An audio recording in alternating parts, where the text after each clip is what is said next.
I'm Oakley, 27 years old, and I've always been the overlooked middle child in a family that treated my sister Emily like royalty. Growing up, I worked twice as hard for half the recognition, but nothing prepared me for that dinner. When my parents handed my sister $77,000 for her Paris dreams while looking me straight in the eye saying, "You don't deserve any help," that moment changed everything.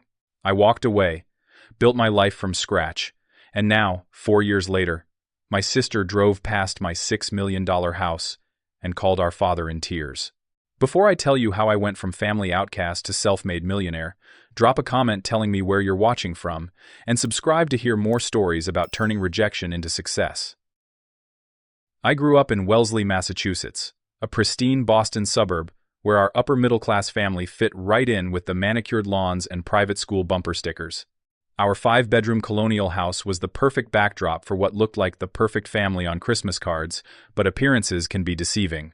My father Thomas was a successful investment banker who worked 60-hour weeks and expected nothing less than excellence from his children. He wore tailored suits, played golf on Sundays, and measured success in dollar signs and prestigious college acceptances. My mother Diane was a former beauty queen turned socialite who chaired every PTA committee and charity gala within a 20-mile radius. She'd won Miss Massachusetts in her youth and never quite let anyone forget it. Then there were us kids. Emily, the firstborn, arrived 3 years before me and immediately claimed the throne as the golden child. She had our mother's looks and our father's charm, a combination that seemed to hypnotize everyone around her. Even as a child, she knew how to work a room, batting her eyelashes and telling stories that made adults laugh. Her grades were average at best, but somehow that never mattered. Emily has other gifts, my parents would say, as if her mediocre report cards were actually secret evidence of her specialness. Jake came along 2 years after me, claiming his spot as the baby of the family. He was coddled and protected, allowed to make mistakes that would have earned me lectures. He broke windows playing baseball indoors, crashed my father's car when he was 16, and still got a new one the following month. Boys will be boys, my mother would sigh, ruffling his hair affectionately. And then there was me, Oakley, the middle child. I was quieter than my siblings, more thoughtful. I got straight, as without prompting, built computers from scratch by 13, and never caused trouble. Yet somehow, I remained invisible between Emily's drama and Jake's chaos. I became the reliable one, the responsible one, which somehow translated to the one who needed the least attention or support. The pattern was clear early on. Emily's birthday parties were elaborate affairs with pony rides and professional photographers. Jake got the latest gaming consoles and camping trips with Dad. My birthdays? Usually a hurried dinner and a practical gift like clothes or books. When I turned 12, my parents forgot entirely until I mentioned it at breakfast. "Oh, happy birthday, honey," my mother said distractedly, before turning back to Emily's upcoming dance recital preparations. That same year, I won the state science fair with a computer program I'd coded myself. The awards ceremony was on a Saturday afternoon. "We'd love to come, Oakley, but Emily has her dance showcase," my father explained. "You understand, right? You're the mature one." I nodded and said I understood, but what I understood was that I would always come second. I remember watching other parents hugging their kids after the ceremony, taking photos, celebrating. I stood alone with my blue ribbon and certificate, until my science teacher, Mr. Patterson, came over. "That's quite an achievement, Oakley," he said, genuinely impressed. "Your parents are missing out." It was the first time an adult had acknowledged the pattern. I just nodded, fighting back tears. My grandfather was the exception. Dad's father, Grandpa William, saw me clearly when no one else did. He'd been an engineer in his working days, and we connected over our shared love of how things worked. He lived an hour away, and I'd bike to the train station and visit him on weekends whenever I could. "You remind me of myself," he told me once, as we rebuilt an old radio together. "The quiet ones are watching, learning, planning. The world belongs to the patient, Oakley." In his garage workshop, I found refuge. He taught me to use tools, to solve problems methodically, to believe in my abilities. He never made comparisons between me and my siblings, never suggested I was less deserving of attention or opportunities. As I entered my teen years, I began to develop a thick skin. I stopped expecting my achievements to be celebrated, and instead found satisfaction in the accomplishments themselves. I started working odd jobs, mowing lawns, fixing computers for neighbors, tutoring younger kids in math and science. I saved every penny, knowing instinctively that self-reliance would be my salvation. My parents noticed my independence but interpreted it all wrong. "See? Oakley doesn't need our help," I overheard my mother telling my father one night. "He's so self-sufficient. Emily needs more nurturing." They didn't realize that self-sufficiency was my adaptation to their neglect, not a sign that their neglect was justified.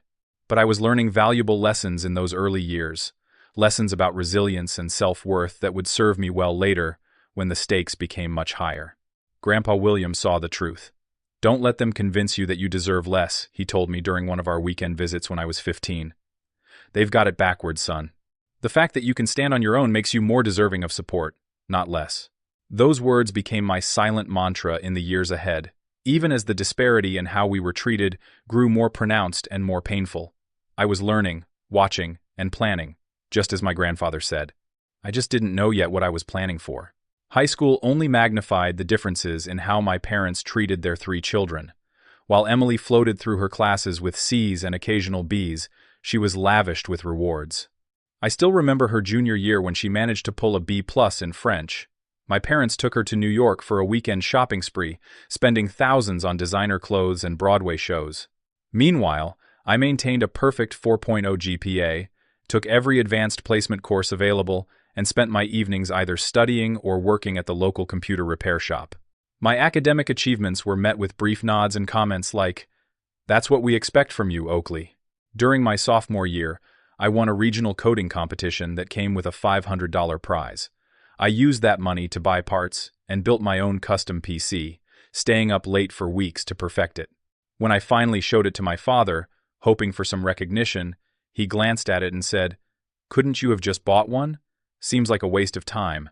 What he didn't understand was that I wasn't just building a computer. I was building skills, confidence, and a future he couldn't envision. The car situation really drove home the disparity. When Emily turned 17, my parents surprised her with a brand new red Volkswagen Beetle, complete with a giant bow on top. There was a party, champagne sparkling cider for us kids, and endless photos for social media. For my 17th birthday, I received a bookstore gift card and a pat on the back. I had been saving for a car from my part-time jobs, and by the time I had my license, I had enough for a 15-year-old Honda Civic with 200,000 miles on the odometer. I spent weekends learning to maintain it, changing the oil and fixing minor issues myself. "That old thing is an eyesore in the driveway," my mother commented one day. "Couldn't you have saved a little longer for something nicer?" "I needed transportation now, Mom," I replied. "For work and school." "Emily needed a reliable car too," she said defensively. "She has her social obligations." Social obligations. That was how they framed her constant parties and shopping trips with friends. Meanwhile, I was juggling school, work, and self-education, teaching myself programming languages beyond what my high school offered. Jake's high school years were marked by rebellion, skipping classes, coming home smelling like cigarettes, staying out past curfew. Yet my parents responded with endless patience and resources. When his grades slipped, they hired expensive tutors. When he was caught drinking at a party, they defended him to the principal and grounded him for just a weekend. When he wrecked his first car, they replaced it within weeks. "Jake is going through a difficult phase," they explained to family friends. "He needs support, not punishment." I sometimes wondered if I should act out just to get their attention, but it wasn't in my nature. Besides, I was developing my own support system by then. Mr. Davis, my computer science teacher, recognized something in me that my family missed. After class one day during junior year, he handed me a flyer for a summer coding camp at MIT. "You should apply for this, Oakley," he said. "They have scholarships." "My parents wouldn't go for it," I replied automatically. He studied me for a moment. "Did I say anything about your parents? This is about you, your talent, your future." That conversation was a turning point. With Mr. Davis's help, I applied for the program and won a full scholarship. When I told my parents I'd be gone for 6 weeks that summer, my mother's first reaction was concern about who would mow the lawn and help with household maintenance. My father asked if this would look good on college applications, missing the point entirely. That summer at MIT changed everything. For the first time, I was surrounded by people who thought like me, who valued what I valued, who saw my potential. I worked on a team developing an app that helped connect food banks with local suppliers to reduce waste and increase donations. Our project won the camp's Innovation Award, And one of the judges, a venture capitalist, gave me his card. "Keep in touch," he said. "Minds like yours are rare." I came home from that summer with a clearer vision of what I wanted: to create technology that solved real problems and improved lives. I started researching colleges with strong computer science and entrepreneurship programs. Meanwhile, my grandfather's health was declining. He had been diagnosed with congestive heart failure, and our weekend workshops became less frequent, but our conversations deepened. "What colleges are you considering?" he asked during one visit. "MIT is the dream," I admitted. "Also Stanford, Carnegie Mellon, Caltech. All excellent choices," he nodded approvingly. "Have you talked to your parents about application fees? Housing deposits?" I shook my head. "They're focused on Emily's college plans right now." He didn't look surprised, just sad. "You know, Oakley, some people never see the treasure right in front of them because they're too busy looking elsewhere. But that doesn't diminish the treasure's value." As senior year approached, the contrast in how my parents approached college planning for Emily versus me couldn't have been starker. They hired a private college counselor for her, paid for SAT prep courses, and planned elaborate college tours across the country. For me, they assumed I would figure it out, which I did. I studied for the SATs using library books and free online resources. I worked extra shifts to pay for application fees. I researched scholarship opportunities late into the night after finishing homework. When my SAT results came back, a near-perfect score that put me in the 99th percentile nationally, my mother simply said, "Well, tests always came easily to you." Emily, who scored in the 70th percentile after expensive tutoring, received a weekend celebration trip to a spa resort. By the end of junior year, I had a clear sense that whatever came next in my life, I would largely be facing it alone, at least as far as my immediate family was concerned. But my grandfather's support, Mr. Davis's mentorship, and my own growing confidence were preparing me for that reality better than my parents could ever know. Senior year arrived with the flurry of college applications and big decisions. I applied to 7 top-tier computer science programs, writing my essays late at night after finishing homework and working my part-time job. Each application fee came from my own savings, $60 to $90 at a time that represented hours of labor. When the acceptance letters started arriving, I felt a validation I'd never experienced before. MIT, Stanford, Carnegie Mellon, Georgia Tech, Caltech, one after another, the most prestigious technical programs in the country said yes to me, many with partial scholarship offers. I didn't make a big announcement at dinner like Emily had done with her acceptances to mid-tier liberal arts colleges the year before. Instead, I quietly pinned each letter to my bulletin board, building a private constellation of victories. My father noticed eventually, pausing in my doorway one evening. "Impressive schools," he said, scanning the letterheads. "Any scholarships?" "Partial," I replied. "Not enough to cover everything." He nodded. "Well, start figuring out your student loans. Good schools, but expensive ones. No congratulations. No discussion of how they might help. Just an expectation that I would figure it out."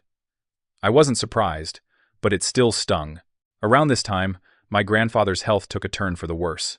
He was hospitalized with pneumonia, his already weakened heart struggling. I visited him every day after school, sometimes doing homework in the chair beside his bed. "Have you decided?" he asked me one afternoon, his voice weaker than I'd ever heard it. "Which school?" Leaning toward MIT, I told him. "Best combination of the program I want and scholarship money." He nodded, satisfied. "Good choice. You'll do great things, Oakley." 2 days later, he was gone. The loss hit me hard. He'd been my anchor, my one true supporter. At the funeral, I stood stoic and dry-eyed, while my mother sobbed dramatically and my father made dignified small talk with colleagues who'd come to pay respects. It wasn't that I felt less.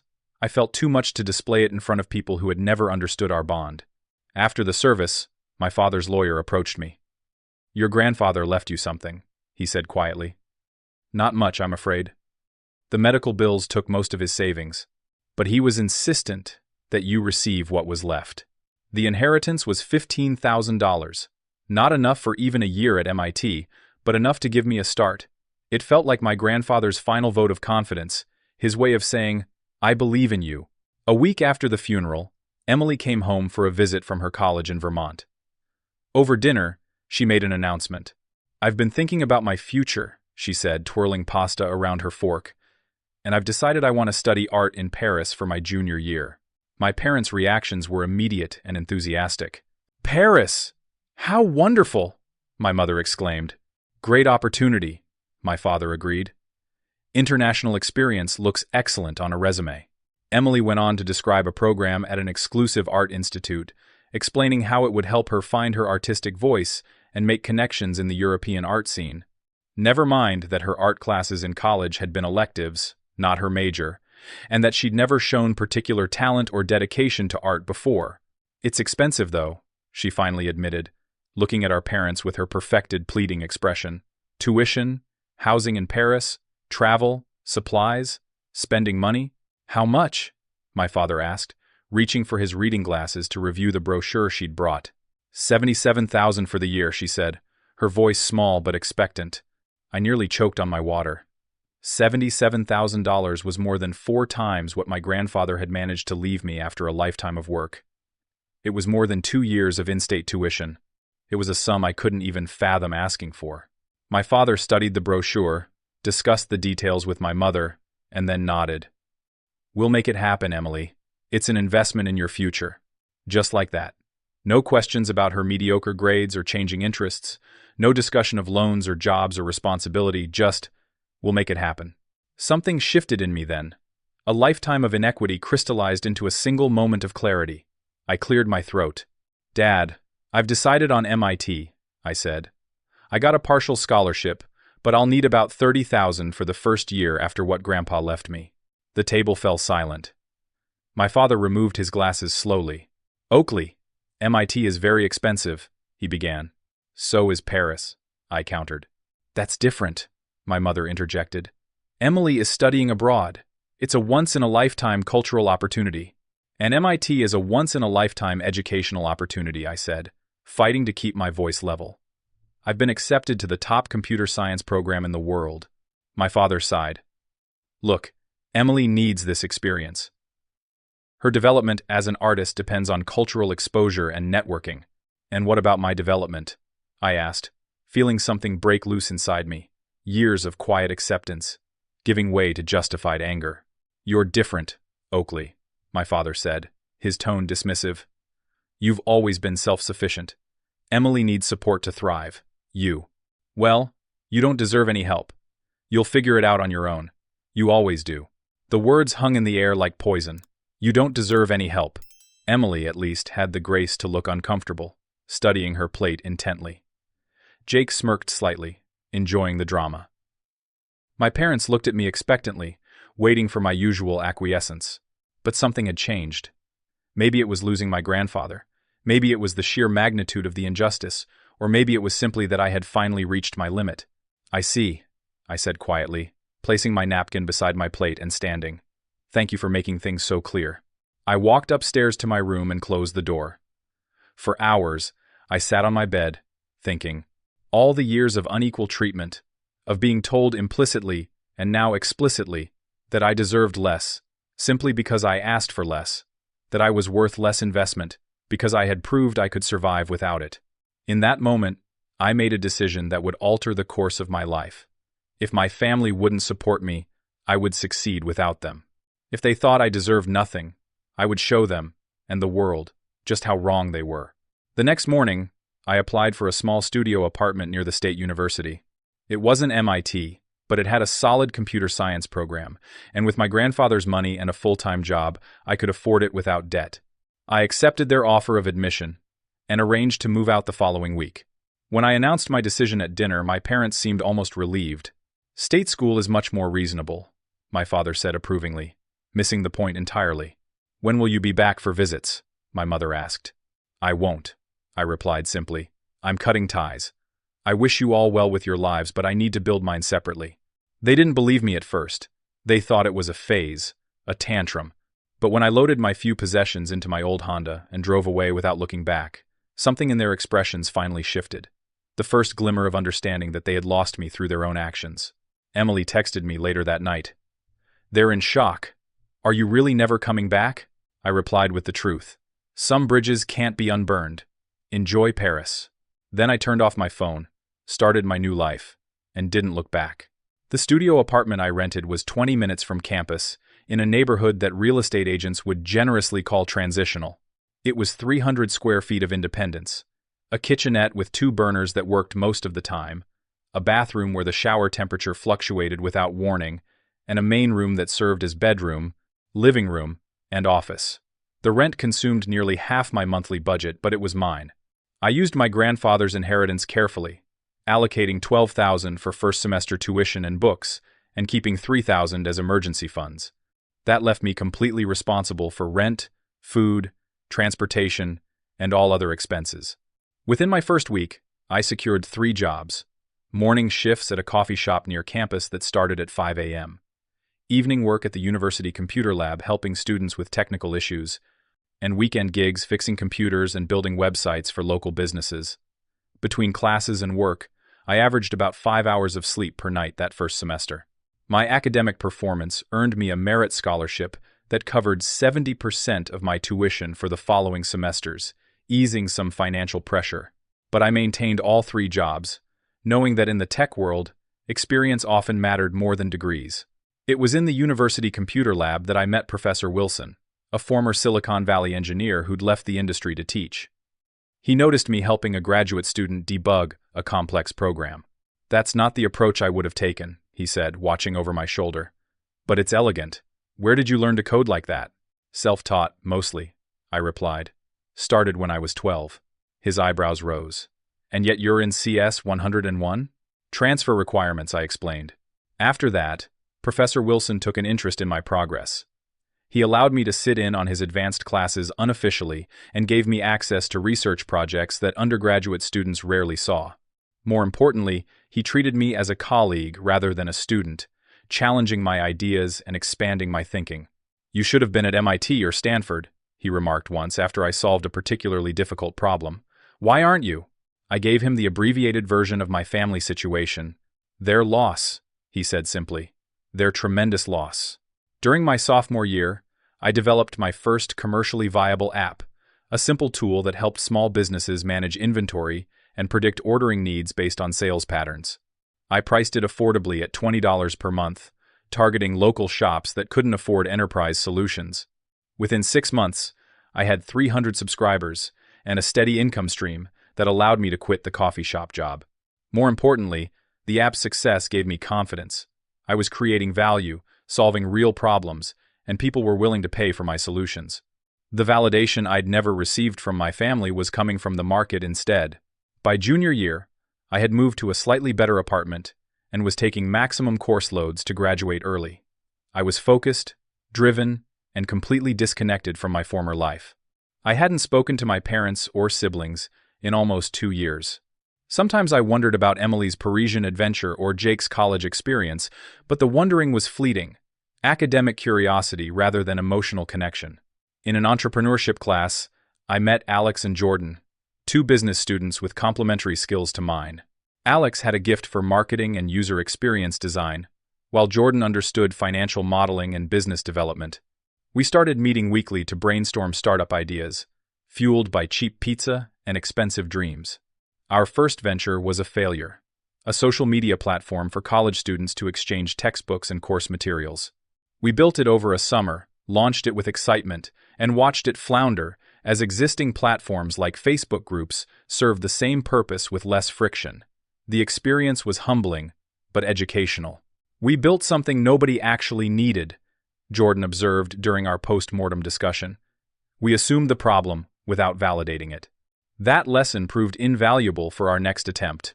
We spent weeks interviewing small business owners about their actual pain points, discovering a common theme: cybersecurity concerns. They knew they needed protection, but couldn't afford enterprise-level solutions or dedicated IT staff. "What if we created a simple, affordable security suite specifically for small businesses?" I proposed. "Something that installs in minutes, updates automatically, and provides real protection without requiring technical expertise." We spent the next 6 months developing a prototype, working nights and weekends around our classes and jobs. Professor Wilson introduced us to a former colleague who ran an angel investment firm, and we secured $50,000 in seed funding in exchange for a 15% equity stake. That investment allowed me to focus full-time on the business during my senior year, while still completing my degree. We named the company ShieldCore and launched a beta version with 30 local businesses as testers. The feedback was overwhelmingly positive, with several clients asking to invest in our next funding round. Graduation came with no family in the audience, but with something more meaningful: a viable business, genuine friends who had become like family, and the knowledge that I had built something valuable entirely on my own terms. As my classmates worried about finding jobs, I was already employing 3 people and planning expansion. The summer after graduation, we secured our first major client, a regional bank that wanted to offer our security suite to their small business customers as a value-added service. That contract provided the stability we needed to hire more developers and refine our product. A cousin who occasionally kept in touch told me that news of my business had reached my parents. My father had apparently looked up ShieldCore online and mentioned to family members that I was finally putting my computer hobby to practical use. The comment, so dismissive of what had become a thriving business, only reinforced my decision to keep my distance. By the end of that first post-college year, ShieldCore had grown to 15 employees and secured a second round of funding at a valuation of $3 million. We moved from our cramped office above a pizza shop to a proper commercial space in the city's emerging tech district. My personal stake in the company was worth over $1 million on paper, though I continued to live simply, reinvesting most profits back into growth. Professor Wilson joined our advisory board, bringing valuable connections and mentorship. "You've accomplished more in 3 years than most entrepreneurs do in 10, he told me. "But remember that success is a marathon, not a sprint. Build something that lasts." I took his advice to heart, focusing on sustainable growth and company culture rather than quick profits. We turned down acquisition offers that would have made me personally wealthy, but might have compromised our vision. Instead, we expanded methodically, adding services and reaching new market segments. Through it all, the absence of my family felt less like a wound and more like a scar, a permanent mark of past pain that no longer hurt but had shaped who I'd become. I sometimes wondered if they knew or cared about my success, but those thoughts no longer dominated my mind. I was too busy building the future to dwell on the past. The 2 years following graduation were a blur of 18-hour workdays, instant ramen dinners, and the exhilarating roller coaster of startup life. ShieldCore was growing steadily, adding new features and clients monthly. Our team expanded to 25 people, each carefully selected not just for their skills but for their belief in our mission, making enterprise-grade security accessible to small businesses. Despite the company's success, I maintained modest living habits. I upgraded to a decent 1-bedroom apartment, but it was still in a middle-class neighborhood, furnished with mostly second-hand items. My Honda Civic, now approaching 250,000 miles, remained my daily driver. Jordan and Alex teased me about my frugality, but I found comfort in it. Growing up with less than my siblings had taught me that happiness didn't come from possessions. The turning point came in our 3rd year of operation. Our engineering team had developed a new encryption method that solved a persistent problem in cloud security, allowing seamless, secure access across devices without compromising protection. We filed for a patent, not realizing we had created something that would transform the industry. Word spread through tech circles about our innovation. Within weeks, we were fielding calls from major technology companies interested in licensing our encryption protocol. Microsoft, Google, Amazon Web Services. Suddenly the giants were calling us. One Tuesday morning, I arrived at our office to find Alex practically bouncing off the walls. "TechForce wants to buy us," he announced without preamble. TechForce was one of the largest cybersecurity companies in the world. Their offer, $45 million, was beyond anything we had imagined possible at this stage. "What do you think?" Jordan asked, uncharacteristically nervous. This was life-changing money for all of us. I spent a week considering the offer, consulting with Professor Wilson and other mentors. The amount was staggering, but something didn't feel right. Our technology had broader applications than even we had initially realized. Selling now would mean giving up control of something that could reshape digital security. "We're declining the offer," I announced to my co-founders after careful consideration. "It's not about the money. It's about seeing this through." It was the riskiest decision I'd ever made, turning down what would have given me about $20 million personally. But Alex and Jordan trusted my instincts and agreed to continue our independent journey. Instead of selling, we raised $10 million in venture capital funding at a valuation of $60 million. The investment allowed us to triple our research team and develop additional applications for our encryption technology. We expanded into mobile security, payment protection, and healthcare data systems. As our profile rose, I began receiving invitations to speak at industry conferences. Standing on stages in San Francisco, New York, and London was surreal, especially for someone who had been overlooked his entire childhood. But I discovered I had a talent for explaining complex technical concepts in accessible ways, and these appearances further elevated ShieldCore's reputation. 18 months after declining the TechForce offer, our breakthrough came. We developed a comprehensive security framework that integrated our encryption protocol with artificial intelligence to predict and prevent cyber attacks before they occurred. Early tests showed it was 98% effective, a figure unheard of in the industry. The timing was perfect. A series of high-profile data breaches had companies panicking about security, and our solution offered protection that existing systems couldn't match. Major corporations began approaching us, willing to pay premium prices for early access. Then the bidding war started. 3 tech giants made competing offers to acquire ShieldCore. The final offer came in at $120 million, with the condition that I stay on for at least 3 years as Chief Technology Officer.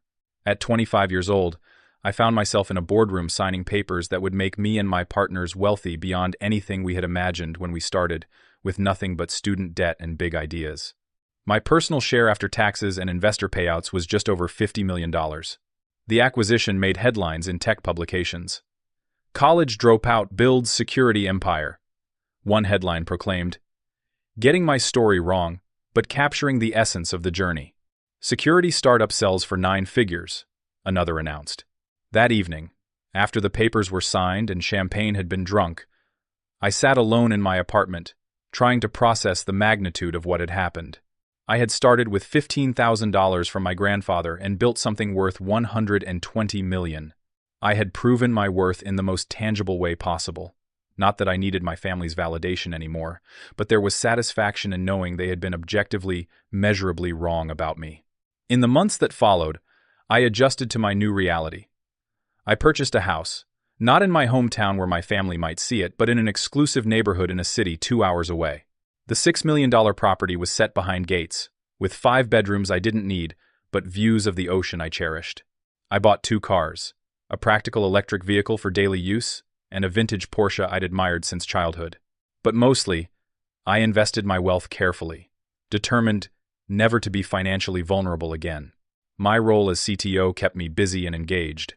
I established a foundation that provided technology, education, and mentorship to overlooked students.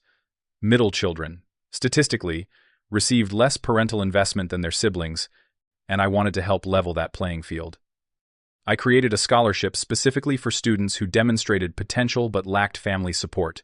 Professor Wilson laughed when he saw the scholarship criteria. "Helping kids like yourself," he observed. "Good. The world needs more Oakleys." I dated occasionally but found it difficult to fully trust people. My therapist, yes, I had finally started seeing one, suggested that my family experience had created attachment issues that would take time to work through. I was working on it, learning slowly to let people in. Throughout this period of transformation, I maintained my distance from my family. Through occasional updates from my cousin, I learned that Emily had returned from Paris with an art degree, but was struggling to find meaningful work. Jake had dropped out of college and was working at our father's firm, where his main qualification seemed to be his last name. My parents had downsized to a smaller home after my father semi-retired. They knew about my success. It would have been impossible not to, given the publicity surrounding the acquisition, but they hadn't reached out. Pride, shame, or simple indifference kept the silence intact from their side, just as determination kept it intact from mine. I was no longer defined by their rejection. I had built a life rich with purpose, achievement, and increasingly, connection. The wound had healed, leaving behind not just a scar but something more valuable, resilience and perspective that informed everything I did. What I didn't know was that this carefully constructed separation was about to collapse in a moment neither I nor my family could have anticipated. 4 years had passed since I'd walked away from my family. I had settled into a comfortable routine, balancing my work as CTO with my foundation activities and personal investments. My home had become my sanctuary. 6,000 square feet of modern architecture with floor-to-ceiling windows overlooking the Pacific Ocean. I had filled it with books, technology, and art that spoke to me, creating the environment I'd always wanted but never had growing up. It was a Tuesday afternoon when everything changed. I was working from home, reviewing code for a new security implementation, when my phone buzzed with a text from my cousin Anthony. "Heads up, Emily saw your house today. Expect family drama." I stared at the message, confused. How would Emily have seen my house? I'd deliberately bought property far from my hometown, and I'd never shared my address with extended family. Anthony's follow-up text explained everything. "She's doing food delivery to make ends meet. Had an order in your neighborhood. Recognized your car in the driveway." The universe has a strange sense of humor. Of all the delivery drivers in all the neighborhoods, my sister had to be the one dropping off someone's lunch on my street. I tried to imagine her reaction, driving her economy car past the gates, seeing my house with its infinity pool and the vintage Porsche and the circular driveway. I didn't have to wonder long. Less than an hour later, my phone lit up with a number I hadn't seen in years, my father's. I let it go to voicemail. His message was terse. "Oakley, call me back. We need to talk." I didn't return the call, but that evening, I received an email from Emily herself. "I don't even know how to start this," she wrote. "I was delivering food to your neighbor today and saw your house. At first I thought there must be a mistake. Then I saw you through the window, working at your desk. You looked so different, confident, successful." I sat in my car and cried for 20 minutes before finishing my deliveries. I called Dad right after. I kept asking him why you had that house, that car, that life, when I'm delivering food with an art degree that cost them $77,000. He didn't have an answer. "I know I have no right to contact you after everything, but I needed to reach out. Whatever you've built, you did it without any help from us. That's incredible, Oakley." The email was unexpected, not just the contact itself, but the tone. There was no entitlement, no resentment in her words, just shock, and what seemed like genuine admiration. For the first time, I considered that Emily might not have been complicit in our parents' favoritism, but simply a beneficiary who hadn't questioned her good fortune. Before I could decide whether to respond, the floodgates opened. A text from my mother. "Darling, we've missed you so much. We always knew you would do wonderful things." An email from my father. "Son, I understand you've done well for yourself. I'd like to discuss some family investment opportunities that could be beneficial for all of us." Even Jake sent a message. "Bro, heard you're loaded now. Any chance you're hiring? The bank job is killing me." Their sudden interest after years of silence was transparent. They hadn't reached out when the acquisition made tech news. They hadn't tried to contact me during the years of building my company. Only when Emily saw physical evidence of wealth, the house, the car, did they feel compelled to reconnect. I showed the messages to my therapist during our next session. "How does this make you feel?"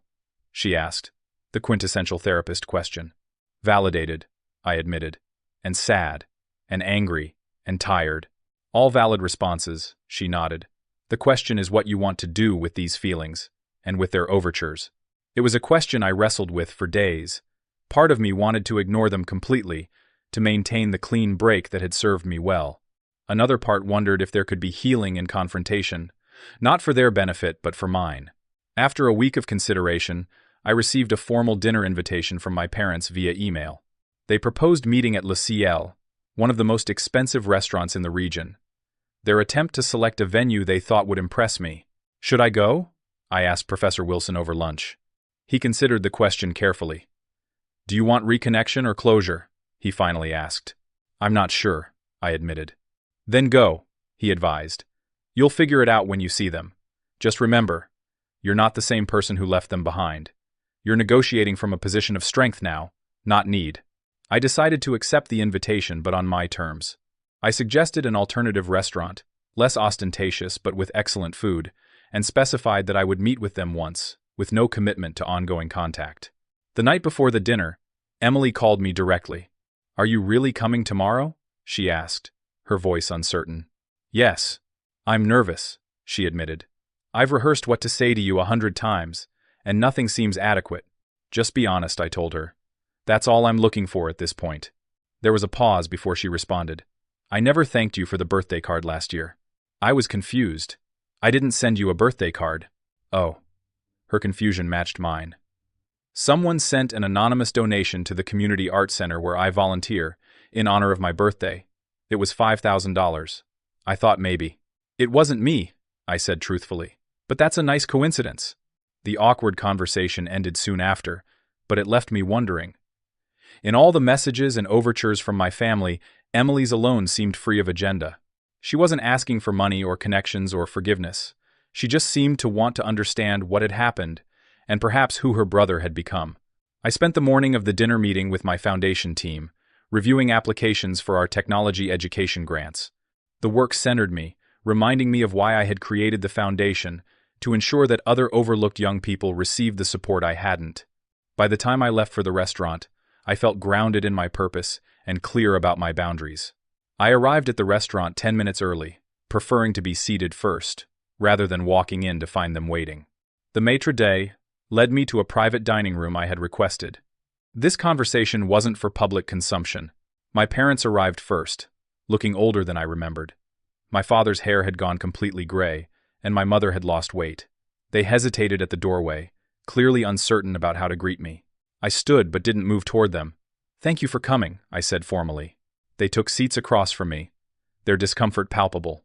Emily arrived moments later, followed by Jake, who was wearing a suit that looked expensive but fit poorly, as if he'd purchased it for the occasion. As we ordered drinks and appetizers, the conversation remained painfully superficial. Comments about the weather, the restaurant, the drive. No one seemed willing to address the elephant in the room until finally, my father cleared his throat. "Oakley, we owe you an apology," he began, his voice lacking its usual authority. "We've had a lot of time to reflect on our choices regarding your education and support." My mother nodded earnestly. "We always knew you were capable, darling. We just had no idea you would accomplish so much on your own." I noted their careful phrasing. They were sorry about their choices now that those choices had been proven wrong by my success. Not sorry for the hurt they'd caused or the relationship they'd damaged, but sorry they'd bet on the wrong child. "I appreciate the apology," I said neutrally. "But I'm curious. If Emily hadn't happened to deliver food to my neighborhood, would we be having this conversation?" The uncomfortable silence answered my question. Emily looked down at her plate.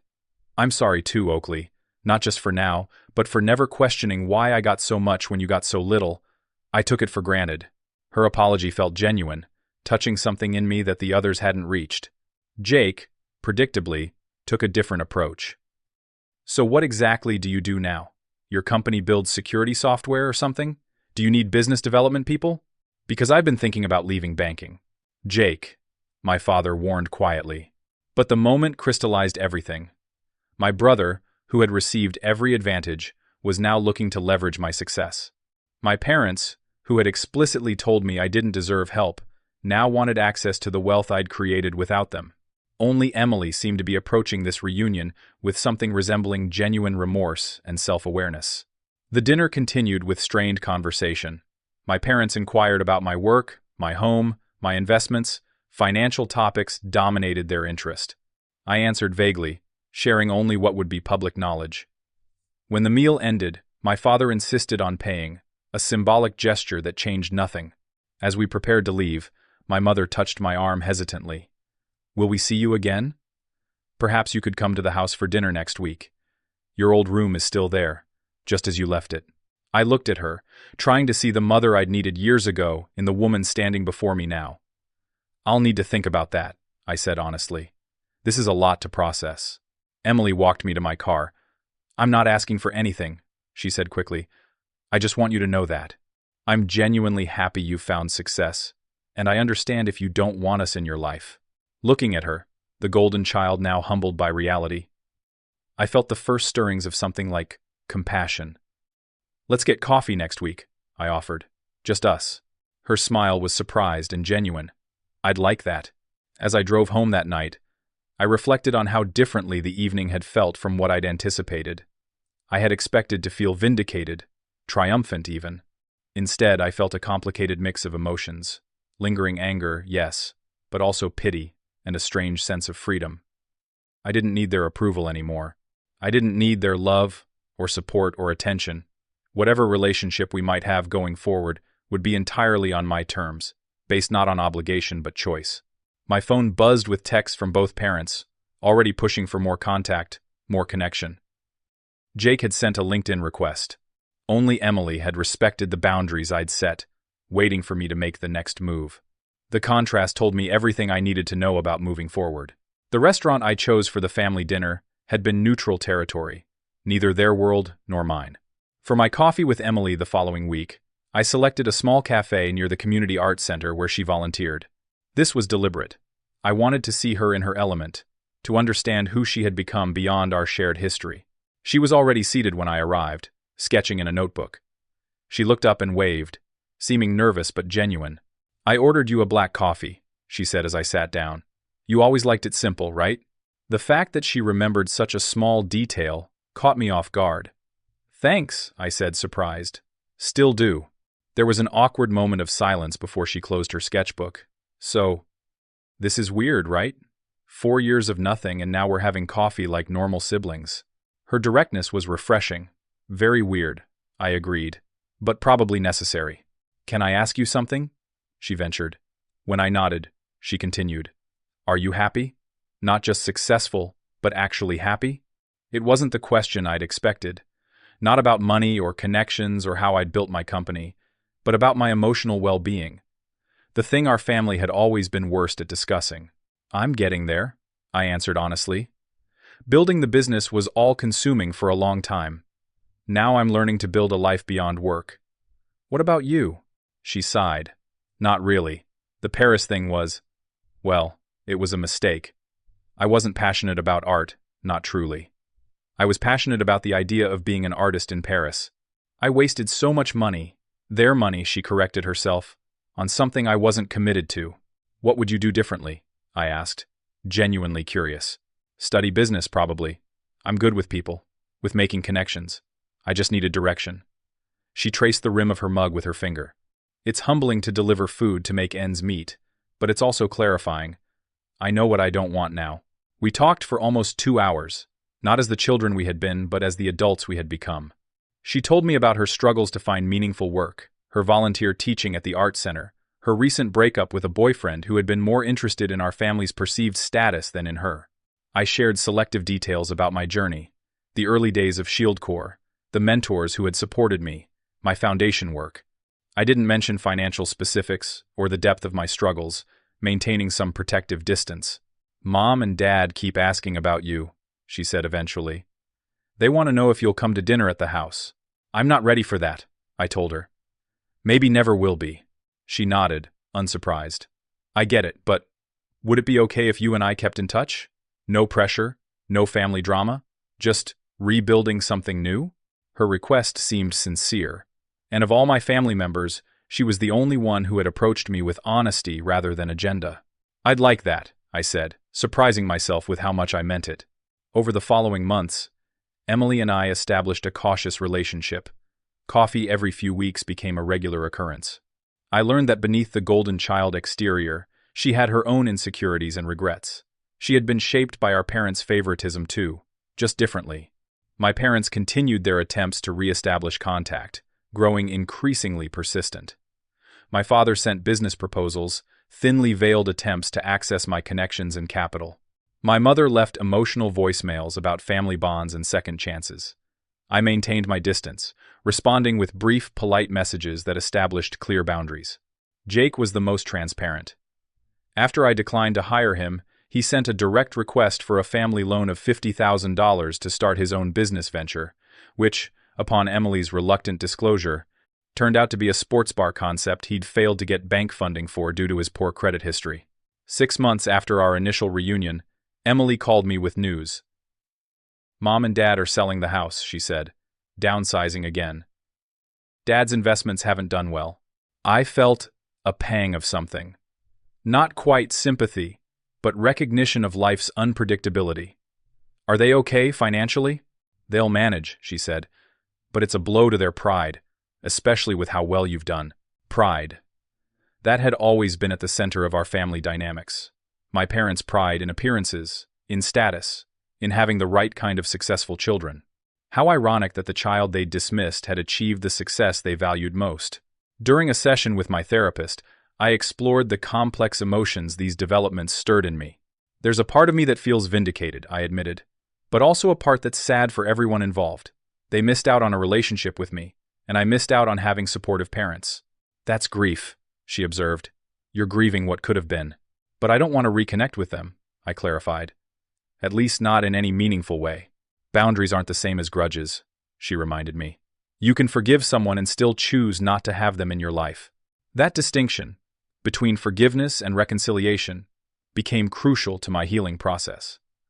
I could release the anger and resentment that had driven me without obligating myself to relationships that weren't healthy. I channeled this insight into my foundation work, expanding our programs to include family therapy for scholars who were navigating complex relationships with parents and siblings. We created support groups specifically for middle children, addressing the unique psychological impacts of that family position. A year after Emily's food delivery had accidentally reconnected us, I invited her to visit my foundation. She spent the day with me, meeting the team and learning about our programs. "This is incredible, Oakley," she said as we toured the computer lab, where scholarship recipients were learning coding. "You're not just successful, you're making a difference." That was always the goal, I told her. Not just proving them wrong, but creating something meaningful. On the drive back, she was quieter than usual. Finally, she said, "I want you to know that I understand why you keep Mom and Dad at a distance. I've been thinking about it a lot, and they really did fail you. The fact that they only reached out after seeing your success says everything." Her acknowledgement, so simple but so validating, felt like the closing of a circle. "Thank you for saying that," I replied. "It matters. Would you ever consider seeing them again? Not for their sake, but for yours?" she asked carefully. "Just for closure?" I considered the question, not dismissing it outright as I once would have. Maybe someday. But right now, I'm at peace with where things stand. I've built a good life. I have work that matters, friends who care about me, and now, one family relationship that's honest. She smiled at that. 1 out of 3 isn't so bad. In the years that followed, I maintained my boundaries with my parents and Jake, while nurturing a genuine friendship with Emily. She eventually found her path, using her social skills and connections from the art world to become an event coordinator for cultural institutions, work that played to her strengths and brought her fulfillment. My parents never truly understood what they had done wrong, viewing our estrangement as primarily about the money rather than the deeper message their actions had sent. Jake drifted from job to job, always looking for the easy path that didn't exist. As for me, I continued to grow both professionally and personally. I dated more openly, eventually meeting someone who understood my history without being defined by it. I expanded my foundation's reach internationally. I wrote a book about technology entrepreneurship that became a bestseller, carefully omitting the personal details that remained mine alone to share. The house that my tears and determination built became not just a symbol of what I'd achieved, but a reminder that the family we choose can sometimes heal the wounds left by the family we're born into. My story isn't about revenge or even success, though the success is certainly sweet. It's about discovering that "you don't deserve any help" can become the words that launch 1,000 possibilities if you decide to prove them wrong. What about you? Have you ever been underestimated by someone who should have believed in you? How did you respond? Share your story in the comments below, and don't forget to like, subscribe, and share this video with someone who might need to hear that rejection can sometimes be the greatest gift if you use it as fuel rather than letting it extinguish your fire. Thank you for listening, and remember, your worth isn't determined by anyone else's assessment of you. It's revealed by your own persistence in the face of doubt.